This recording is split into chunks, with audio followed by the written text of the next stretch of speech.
c'est la signification au niveau matériel. Mais aussi au niveau de notre cœur, ce dimanche de la joie marque une pause et qui nous dit de se réjouir déjà dans l'espérance et dans la confiance, dans la joie de savoir que nous serons ressuscités. C'est la signification de ce dimanche. Le mot d'ordre, c'est réjouissez-vous pour ce 4e dimanche de carême. Il invite donc à entrevoir la joie de la résurrection du Christ à Pâques. C'est une pause pour notre marche. Si vous calculez bien, nous sommes au 25e jour. Ça veut dire qu'il reste 15 jours. Et ça sera. Alors, la question en ce dimanche de la joie, est-ce que nous avons déjà fait quelque chose ou bien nous sommes en train de vouloir faire quelque chose parce que la moitié est déjà passée? N'est-ce pas? Voilà, le Père vient de nous dire dimanche passé qu'il faut se convertir. Nous attendons de nous attendons. Voilà, dans ce dimanche de la joie, c'est nous dire que nous avons déjà un pas et nous voulons nous réjouir de la joie de la résurrection. Mais quel est notre niveau de marche de carême? Je vais vous partager ma méditation en 2, 3, vous voulez combien? 2 ou 3? 3, vous avez trouvé, je vais vous partager ma méditation en 3, n'est-ce pas? 3 mots, et je crois que ça sera suffisant pour notre journée. Joie, nouveauté et miséricorde. Vous voyez, c'est très simple. Ou bien, donc je vais m'asseoir aussi. L'évangile nous invite à la joie comme ce dimanche. Nous invite à la joie. Notre source de salut. Dieu qui nous sauve, Dieu qui meurt, Dieu qui ressuscite, nous donne tellement de joie que nous ne pouvons pas être tristes. Dans l'évangile, le Père envoya son Fils, dit ceci: allez chercher le veau là, tuez-le, mangeons et fais-soyons, car mon Fils que voilà était mort, il est revenu à la vie. Il était perdu, il est revenu. Donc, en ce dimanche de la joie, nous trouvons écho dans l'évangile qui nous dit qu'il faut faire la fête et se réjouir. Donc, il faut tuer un veau là aujourd'hui et se réjouir. Mais je vais préciser, je ne dis pas d'aller à la maison et de le faire et de tuer un veau là. Je vais m'expliquer. Faire la fête pour l'évangile d'aujourd'hui, c'est-à-dire manifester notre proximité à qui se repent ou est en chemin, à qui est en crise ou est éloigné. Et pourquoi faut-il le faire? Parce que cela aide à cette personne-là à surmonter la peur et le découragement qui peut souvent venir de souvenir de ses propres péchés, de ses propres erreurs, de ses propres incapacités. Celui ou celle qui a commis une faute se sent toujours réprimandé par son propre cœur. La distance que nous pouvons créer, l'indifférence et les mots durs n'aident pas cette personne. C'est pourquoi, dans l'Évangile, le Père dit qu'il faut offrir un accueil chaleureux qui l'encourage à persévérer. La question que je me pose et que je vous pose: cherchons-nous ceux qui sont loin? Souhaitons-nous faire la fête avec eux?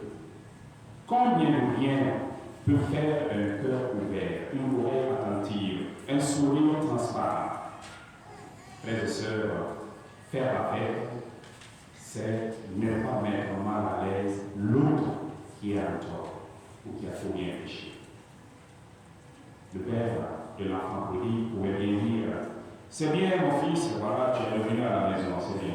Travaille, tu peux commencer à travailler, va dans ta chambre, installe-toi, et demain tu devras alors voir ce qui a changé vraiment au cours des jours. Cela aurait été déjà aussi bien bon avant. Mais non, Dieu ne s'est pas pardonné sans faire la fête. Et le Père fait la fête à raison de la joie qu'il éprouve car son Fils est revenu. Il faut faire la fête. Et il ajoute, il faut aussi se réjouir. Et nous sommes en plein dedans de ce dimanche de la joie. Celui qui a un cœur à l'écoute de Dieu, lorsqu'il voit le repentir d'une personne, de son frère ou de sa sœur, quelle que soit la gravité de ses erreurs, s'en réjouit. Il ne s'arrête pas sur les erreurs, il ne pointe pas du doigt le mal, mais il se réjouit du bien, car le bien de l'autre est aussi est-ce que nous pouvons nous réjouir de l'autre qui revient? Mon mari, mon épouse, ma soeur, mon frère, mon enfant, mon voisin, mon collègue. Est-ce que je suis capable de me réjouir parce qu'il est en train de replancher? J'ai fini avec le premier mot. Je vais aller au deuxième. Le deuxième mot, c'était quoi déjà? Nous l'avez là. Nouveauté. Voilà. Après, je vois c'est les nouveautés. Comme vous n'avez pas dormi beaucoup. Je vais finir, c'est pas grave. Dans la première lecture, le Seigneur signifie à son peuple que le temps du désert est fini et qu'il convient de s'adapter à une réalité nouvelle. Le temps de l'esclavage en Égypte est fini. La terre promise est donnée. Il n'y a plus de désert à parcourir en nomade, mais des champs à cultiver en sédentaire. La manne ne tombe plus du ciel. Il faut se mettre au travail de la terre. Tout est différent. Et pourtant, c'est la même foi qui doit arriver le peuple, celle de la Pâque lors de sa sortie d'Égypte. Un monde ancien s'en est allé, un monde nouveau s'en vient, mais la Pâque est la même pour appeler la présence de Dieu parmi son peuple. Frères et sœurs, juste avant notre fête de Pâques, ce texte du prophète Josué nous invite à la même chose, pour passer de l'Ancien au Nouveau Testament, pour passer du temps de Carême au temps pascal. Une invitation à changer d'attitude. Saint Paul est à cette même dynamique-là. Il le dit, mais en Christ, nous sommes des créatures nouvelles. Un monde nouveau est là. Et ce qui caractérise et doit caractériser notre vie nouvelle en Christ, là, c'est la réconciliation et le pardon des péchés. Laissez-vous réconcilier avec le Christ. Laissons-nous réconcilier avec le Christ, avec nos frères et avec nous-mêmes. Christ est mort pour le péché et pour le pardon des péchés. Sa mort est belle si nous baptisés dans sa mort et sa résurrection, nous ne sommes pas capables de faire de même. Dans l'Évangile, il y a aussi encore cette nouveauté-là. Si on prend les deux fils, les deux enfants, on voit qu'il y a une dichotomie entre le monde ancien et le monde nouveau. Le plus jeune des fils est entré dans le monde nouveau sans rien faire de spécial que de reconnaître son péché. Et le fils aîné est resté dans le monde ancien en refusant de pardonner et en se laissant dominer par la jalousie. Selon la loi ancienne, le fils aîné a raison de se plaindre.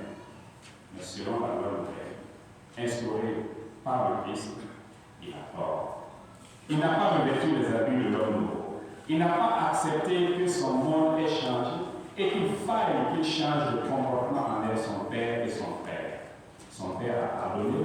Lui, il ne le peut pas. Nous sommes souvent, frères et sœurs, plus proches du fils aîné que du plus jeune. À Pâques, nous avons à accueillir un salut et un pardon des péchés qui dépasse nos règles toutes faites et nos catégories qui enferment. Demandons la grâce d'être nouveau à Pâques. Je suis en dernier. Vous êtes toujours réveillés ou vous allez vous dormir? Vous êtes réveillés. Quand je vais finir le passage à la Bible, il y a un auteur qui dit, ici, en parlant de l'évangile que nous avons lu, le Verbe du salut, c'est long, mais c'est beau, n'est-ce pas? Il faudrait que l'on garde au moins une page, celle qui relate la parole de l'enfant prodigue, pour comprendre enfin qui est Dieu. Si tous les exemplaires de l'évangile devraient être détruits dans le monde, il faudrait garder au moins cette page. Ce Père qui veille, qui attend, qui ouvre ses bras, qui pardonne, qui organise une grande fête pour le retour de son Fils. Effectivement, dans l'évangile, qu'est-ce qu'on dit? Un fils rebelle et un fils jaloux. Je vais vous poser la question. Lequel vous voulez être? Rebelle ou jaloux? Si vous m'avez jamais dit que vous voulez être rebelle, vous voulez être jaloux. Lequel des fils est meilleur? Le rebelle ou bien le jaloux? Donc vous voulez être rebelle ou être jaloux? Ce quatrième dimanche de carême nous invite à contempler le Père miséricordieux. Chacun est trouvé à son compte pour notre marche. Je m'arrête juste pour nous interpeller sur l'attitude du Père. Il fait silence et il attend. Je parle au papa, je parle aux mamans et je parle aux enfants. Le silence du Père. D'une part, il y a un jeune fils qui parle, qui prétend, qui menace, qui exige. Et d'autre part, un Père qui ne dit rien. Son attitude est un silence d'amour, respectueux de la liberté du Fils. Il accepte le risque de cette liberté-là. De fait, sans liberté, il n'y a pas d'amour. Un père attristé par la demande de son fils, mais pas énervé. Il ne peut pas choisir à la place de son fils. Et il ne doit même pas choisir à la place de son fils. La question spontanée est, pourquoi il n'a pas empêché son enfant de partir? Pourquoi il ne l'a pas retenu? Pourquoi il ne lui a pas donné une bonne radio à la place de l'héritage qu'il exigeait? Quelqu'un a commenté ça disait que ça c'est l'évangile de l'art. Il n'a pas venu ici dire qu'on m'a pas d'héritage. Il n'a même pas de part en parlant de Dieu. Le silence du Père nous dit que la vraie paternité est discrétion. C'est accepter le risque de la liberté. Et la paternité, frères et sœurs, ne doit pas être entendue ou confondue avec le paternalisme. Le paternalisme est fort. Avec l'instinct de protéger, il finit par suffoquer la croissance de l'individu et le bloquer dans un état infantile. Ça, c'est le paternalisme. Ce n'est pas la paternité. L'Évangile représente Dieu comme un Père qui ne ferme pas la porte pour que les fils ne sortent pas la nuit, mais comme une lumière qui illumine, une boussole mystérieuse qui oriente l'homme dans ses choix, qui ne l'abandonne pas dans l'exercice de sa liberté. La meilleure manière pour être père, c'est d'aimer son fils et d'être un exemple. L'attente du Père. La parole semble nous dire que le Père est resté à la maison attendant son enfant, en scrutant l'horizon. Mais en réalité, frères et sœurs, à réfléchir très bien, la maison paternelle n'existait plus à partir du moment où le Fils s'en est allé. La maison paternelle se trouve là où il y a le cœur du Père. Et le cœur du Père est allé très loin. Le Père a marché plus que son Fils. L'amour ne se laisse pas limiter par la distance ou la séparation. Il ne s'enferme pas dans un lieu statique. L'amour fait toujours les premiers pas. Il est toujours en mouvement. L'amour anticipe, prend l'initiative. Il ne s'enferme pas dans une attente renfrognée. Dieu, le Père qui nous aime, n'abandonne pas l'homme égaré. Il le suit, l'espionne, le frappe vigoureusement et le ramène. Le Père va à la rencontre du Fils qui revient et donne des ordres aux serviteurs.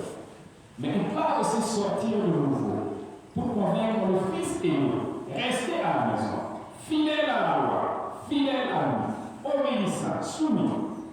Ce Fils, le Père, n'apprécie pas la fête, ne supporte pas la joie de son Père, ne reconnaît pas son frère. Et le Père doit le supplier de changer son cœur et d'accepter sa propre choix. Changer son cœur et d'accepter sa propre choix. Frères et sœurs, la figure du Père de la parole révèle le cœur de Dieu. Il est le Père miséricordieux qui, en Jésus, nous aime au-delà de toutes les œuvres. Il attend toujours notre conversion chaque fois que nous nous trompons. Il attend notre retour quand nous nous éloignons de lui, en pensant pouvoir nous passer de lui. Il est toujours prêt à nous ouvrir ses bras, quoi qu'il arrive.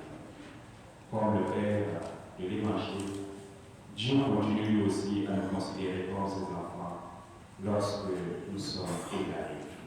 Et il vient à notre rencontre avec tendresse quand nous revenons à lui. Et il nous parle avec beaucoup de bonté quand nous croyons être justes.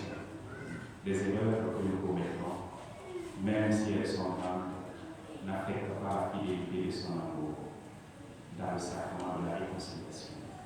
Que nous aurons la grâce de vivre durant ce temps préparatoire à Pâques, nous pouvons toujours, frères et sœurs, de partir à nouveau. Il nous accueille, il nous restitue la dignité de ses enfants et il nous dit, va de l'enfant, sois en paix, lève-toi, va de l'enfant. Que le Seigneur nous bénisse. Amen.